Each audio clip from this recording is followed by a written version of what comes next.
ಕೇಳ್ತಾ ಇದ್ದೀರಾ ಭಕ್ತಿ ಸ್ಟುಡಿಯೋ ರೇಡಿಯೋ ಸಿಟಿ ಹನುಮಾನ್ ಚಾಲಿಸಿದ 40 ಚೌಪಾಯಿಗಳ ಅರ್ಥವನ್ನು ಜೊತೆ ತಿಳ್ಕೊಳ್ತಾ ಇದ್ದೀವಿ. ತುಳಸಿದಾಸರು ಭಕ್ತಿಯಿಂದ ಹನುಮಂತನನ್ನ ಸ್ಮರಿಸಿ ಆತನ ಗುಣಗಾನ ಮಾಡ್ತಾ ಇರುವಂಥದ್ದು. ಇದನ್ನ ನಾವು ಪ್ರತಿದಿನ ಇವತ್ತು ನಾಳೆ ಮಾತ್ರ ಅಲ್ಲ, ಪ್ರತಿದಿನವೂ ಕೂಡ ಈ ವರ್ಷ ಮತ್ತೆ ಬರುವ ಎಲ್ಲಾ ದಿನಗಳಲ್ಲೂ ಕೂಡ ಭಕ್ತಿಯಿಂದ ಪಠಿಸಿದ್ರೆ ನಮಗೆ ರಕ್ಷಾ ಕವಚದಂತೆ ಕೆಲಸ ಮಾಡುತ್ತೆ. ಭೂತ ಪಿಶಾಚಿಗಳು ಕೂಡ ದೂರ ಉಳಿತಾರೆ. ನಮ್ಮಲ್ಲಿರುವಂತಹ ನಕಾರಾತ್ಮಕ ಯೋಚನೆಗಳು ದೂರ ಉಳಿಯುತ್ತೆ. ಎಂಥದೇ ಕಷ್ಟದ ಕೆಲಸವಿದ್ರೂ ಕೂಡ ಅದನ್ನು ಸುಲಭಗೊಳಿಸ್ತಾನೆ ಈ ಹನುಮಂತ. ಮಾರುತಿ, ಪವನಪುತ್ರ, ವಾಯುಪುತ್ರ ಅಂತ ಹೇಳಿ ಇದನ್ನೇ ನಾವು ಈ ಶ್ಲೋಕಗಳಲ್ಲಿ ತಿಳ್ಕೊಳ್ತಾ ಇದ್ದೀವಿ. ತುಳಸಿದಾಸರು ರಚಿಸಿರುವಂಥದ್ದು. ಸ್ವಲ್ಪ ಹೊತ್ತಿನ ಮುಂಚೆ ನಾವು ಈ ಒಂದು ಶ್ಲೋಕದ ಅರ್ಥವನ್ನು ತಿಳ್ಕೊಳ್ಬೇಕಾಗಿತ್ತು. ಸಂಕಟತೆ ಹನುಮಾನ ಚುಡಾವೈ ಮನ ಕರಮ ವಚನ ಧ್ಯಾನ ಜೋಲಾವೈ. ಮನಸ್ಸಿನಲ್ಲಿ, ಮಾತಿನಲ್ಲಿ ಮಾಡುವಂತಹ ಕೆಲಸಗಳಲ್ಲಿ ಈ ಹನುಮಂತನ ಧ್ಯಾನ ಮಾಡುವಂಥವರು ಎಲ್ಲಾ ಕಷ್ಟಗಳಿಂದ ಮುಕ್ತರಾಗ್ತಾರೆ. ಎಲ್ಲ ಒಬ್ಬ ಮನುಷ್ಯನಾಗಿ ಹುಟ್ಟಿದಂಥವನು ಏನಕ್ಕೆ ಮನುಷ್ಯನಾಗಿ ನನಗೆ ಮುಕ್ತಿ ಬೇಕು ಅಥವಾ ಏನಕ್ಕೆ ಅಂತ ಹೇಳುವಂಥದ್ದು, ಸಿಗುವಂತಹ ಕಷ್ಟಗಳು ಮನುಷ್ಯನಾಗಿ ಹುಟ್ಟಿದ ಮೇಲೆ ಎಲ್ಲಾ ಕರ್ಮಗಳು ಒಳ್ಳೇದೋ ಕಷ್ಟವೋ ಸುಖವೋ ಅನುಭವಿಸಿಯೇ ತೀರಬೇಕು ಅಂತ ಹೇಳಿ. ಸುಖ ಬಂದಾಗ ಯಾರು ತಲೆ ಕೆಡಿಸ್ಕೊಳ್ಳೋದಿಲ್ಲ, ಆದ್ರೆ ಕಷ್ಟ ಬಂದಾಗಿದೆಯಲ್ಲ ಎಲ್ಲರ ಬಗ್ಗೆಯೂ ಯೋಚನೆ ಮಾಡ್ತೀವಿ, ಎಲ್ಲಾ ದೇವಾನುದೇವತೆಗಳ ಬಗ್ಗೆಯೂ ಯೋಚನೆ ಮಾಡ್ತೀವಿ. ಆದ್ರೆ ನಾವು ಮಾಡುವಂತಹ ಒಳ್ಳೆ ಕೆಲಸದಿಂದ ಮತ್ತೆ ಸಂಪೂರ್ಣವಾಗಿ ಒಂದು ಶಕ್ತಿಗೆ ನಾವು ಶರಣಾಗತರಾಗಿದ್ದಾಗ ನಮಗೆ ಆ ಕಷ್ಟಗಳೂ ಕೂಡ ಕಷ್ಟವೆನ್ನಿಸೋದಿಲ್ಲ. ಇದೊಂದು ಕಲಿಕೆಯಾಗಿ ಮನಸ್ಸಿನಲ್ಲಿ ಆ ಧೈರ್ಯ ತುಂಬಿಕೊಂಡು ಆ ಒಂದು ಕಷ್ಟವನ್ನು ಎದುರಿಸಿದಾಗ ಬದುಕಿಗೊಂದು ಅರ್ಥ ಸಿಗುತ್ತೆ. ಹಾಗೆಯೇ ಇಲ್ಲಿ ಹನುಮಂತನನ್ನ ನಾವು ಮಾಡುವಂತಹ ಕೆಲಸಗಳಲ್ಲಿ, ನಾವು ಆಡುವಂತಹ ಮಾತಿನಲ್ಲಿ, ನಮ್ಮ ಯೋಚನೆಗಳಲ್ಲಿ, ಮನಸ್ಸಿನಲ್ಲಿ ಹನುಮಂತನ ಧ್ಯಾನ ಮಾಡುವಂಥವ್ರು ಎಲ್ಲಾ ಕಷ್ಟಗಳಿಂದ ಮುಕ್ತರಾಗ್ತಾರೆ. ಯಾಕಂದ್ರೆ ಆತ ನೋಡ್ಕೊಳ್ತಿದ್ದಾನೆ ನಾವು ಏನು ಯೋಚನೆ ಮಾಡ್ತಿದ್ದೀವಿ, ಏನು ಮಾಡ್ತಿದ್ದೀವಿ, ಏನು ಮಾತಾಡ್ತಿದ್ದೀವಿ ಅಂತ ಹೇಳಿ. ಆತ ನಮ್ಮ ಒಳ್ಳೆಯದಕ್ಕಾಗಿ ನಮ್ಮನ್ನು ರಕ್ಷಿಸ್ತಾ ಇರ್ತಾನೆ, ಕಷ್ಟಗಳಿಂದ ಮುಕ್ತನಾಗಿಸ್ತಾನೆ ಅಂತ ಹೇಳಿ. ಸರಿನಾ? ಮುಂದೆ ಬರುವಂತಹ ಚೌಪಾಯಿಯಲ್ಲಿ ಸಬಪರ ರಾಮ ತಪಸ್ವಿ ರಾಜ ತಿನಕೆ ಕಾಜ ಸಕಲ ತುಮ ಸಾಜ.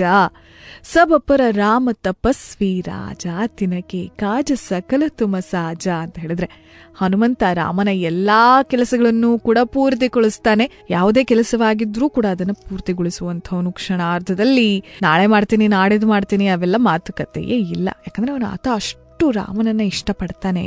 ಮತ್ತೆ ಅಂತಹ ಒಂದು ಡೆಡಿಕೇಶನ್, ಅಂತಹ ಒಂದು ಸಮರ್ಪಣೆ, ಶರಣಾಗತಿಯನ್ನು ನಾವಿಲ್ಲಿ ಕಾಣ್ತೀವಿ. ಇದೇ ಸಮರ್ಪಣೆಯನ್ನ ನಾವು ಮಾಡುವಂತಹ ಕೆಲಸಗಳಿಗೆ, ನಮ್ಮ ಬದುಕಿಗೆ, ನಾವು ನಂಬಿರುವಂತಹ ದೇವರಿಗೆ ನೀಡ್ತಿದ್ದ ಹಾಗೆ ಈಗ ಮುಂದಿನ ಚೌಪಾಯಿಯಲ್ಲಿ ಹೇಳಲಾಗುತ್ತೆ, ಔರ ಮನೋರಥ ಜೋ ಕೋಢಲಾವೈ ಸೋಯಿ ಅಮಿತ ಜೀವನ ಫಲಪಾವೈ. ಔರ ಮನೋರಥ ಜೋ ಕೋಯಿ ಲಾವೈ ಸೋಯಿ ಅಮಿತ ಜೀವನ ಫಲಪಾವೈ ಅಂತ ಹೇಳಿ. ಇದರ ಅರ್ಥ ಏನು? ಯಾರಾದ್ರೂ ಈ ಹನುಮಂತನ ಬಳಿಗೆ ತಮ್ಮ ಮನೋರಥಗಳನ್ನ ಯಾರ್ಯಾರು ತರ್ತಾರಲ್ವಾ ಅವರ ಅಪಾರವಾದಂತಹ ಯಶಸ್ಸು ಮತ್ತೆ ಜೀವನದ ಫಲಗಳನ್ನ ಪಡಿತಾರೆ. ಅವರು ಏನೇ ಮನೋರಥಗಳನ್ನ ತೆಗೆದುಕೊಂಡು ಹನುಮಂತನ ಹತ್ರ ಬಂದ್ರೆ ಆಯ್ತು, ಅವರಿಗೆ ತಕ್ಕಂತೆ ಜೀವನದ ಫಲಗಳು ಸಿಗುತ್ತೆ ಅಂತ ಹೇಳಿ ಮುಂದಿನ ಚೌಪಾಯಿಯಲ್ಲಿ ಹೇಳಲಾಗುತ್ತೆ. ಚಾರೋ ಜುಗ ಪರ ತಾಪ ತುಮ್ಹಾರ ಹೇ ಪರ ಸಿದ್ಧ ಜಗತ್ ಉಜಿಯಾರ. ಚಾರೋ ಜುಗ ಪರ ತಾಪ ತುಮ್ಹಾರ ಹೈ ಪರ ಸಿದ್ಧ ಜಗತ್ ಉಜಿಯಾರ. 4 ಯುಗಗಳಲ್ಲಿ, ಯಾವ್ಯಾವ್ದು 4 ಯುಗಗಳು? ಸತ್ಯಯುಗ, ತ್ರೇತ, ದ್ವಾಪರ, ಕಲಿಯುಗಗಳಲ್ಲಿ ನಿನ್ನ ಮಹಿಮೆ ಪ್ರಕಾಶಮಾನವಾಗಿರೋದು. ಇನ್ನೊಂದು ಇಲ್ಲಿ ನೆನ್ಪು ಮಾಡ್ಕೊಳ್ಬೇಕಾಗಿರುವಂಥದ್ದು, ಹನುಮಂತ ಚಿರಂಜೀವಿ. ಹಾಗಾಗಿ ನಾವು ಈ ಹನುಮಾನ್ ಚಾಲಿಸವನ್ನು ಹೇಳ್ತಿರ್ಬೇಕಾದ್ರೂ ಆತ ಕೇಳಿಸ್ಕೊಳ್ತಿರ್ಬೋದು. ಸರಿ. ಸಾಧು ಸಂತಕೆ ತುಮ ರಖವಾರೆ ಅಸುರ ನಿಕಂದನ ರಾಮ ದುಲ್ಹಾರೆ. ಸಾಧು ಸಂತಕೆ ತುಮ ರಖವಾರೆ ಅಸುರ ನಿಕಂದನ ರಾಮ ದುಲ್ಹಾರೆ. ಇದರ ಅರ್ಥ, ನೀವು ಸಜ್ಜನರ ರಕ್ಷಕ ಮತ್ತೆ ಅಸುರರ ನಾಶಕ ಮತ್ತೆ ರಾಮನ ಸಂದೇಶವಾಹಕ. ರಾಮನ ಸಂದೇಶವನ್ನ ನೀಡುವಂಥವನು, ಸಜ್ಜನರನ್ನ ರಕ್ಷಿಸ್ತಾನೆ ಮತ್ತೆ ದುರ್ಜನರನ್ನ ನಶಿಸ್ತಾನೆ ಅನ್ನುವಂಥ ಒಂದು ಚೌಪಾಯಿಯಲ್ಲಿ ಹೇಳಿರುವಂತಹ ಮಾತು. ಮುಂದಿನ ಚೌಪಾಯಿಯಲ್ಲಿ ಅಷ್ಟಸಿದ್ಧಿ ನವನಿಧಿಕೆ ದಾತ ಅಸಬರ ದೀನ ಜಾನಕಿ ಮಾತಾ. ಅಷ್ಟಸಿದ್ಧಿನೋ ನಿಧಿಕೆ ದಾತ ಅಸಬರ ದೀನ ಜಾನಕಿ ಮಾತಾ. ಜಾನಕಿ ಮಾತೆ ಅಂದ್ರೆ ಯಾರಿಲ್ಲಿ? ಸೀತೆ.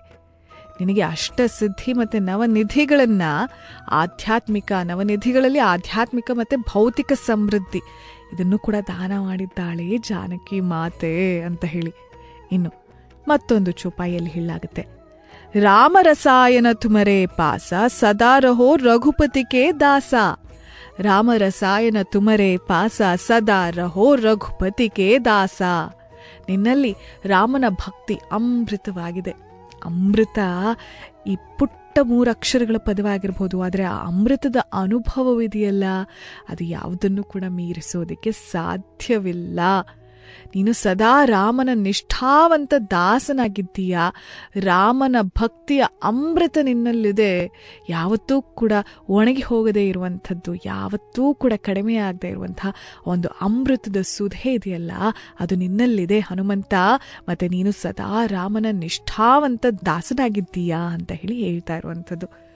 ಮುಂದಿನ ಚೋಪಾಯಿಗಳಲ್ಲಿ ಏನು ಹೇಳಲಾಗುತ್ತೆ, ಅದರ ಅರ್ಥ ಏನೋ ತಿಳ್ಕೊಳ್ಳೋಣ ವಾಪಸ್ ಬಂದಾಗ. ಕೇಳ್ತಾ ಇದ್ದೀರಾ ಭಕ್ತಿ ಸ್ಟುಡಿಯೋ ರೇಡಿಯೋ ಸಿಟಿ 91.1 ಅಲ್ಲಿ RJ ನಿಖಿತಾ ಜೊತೆ.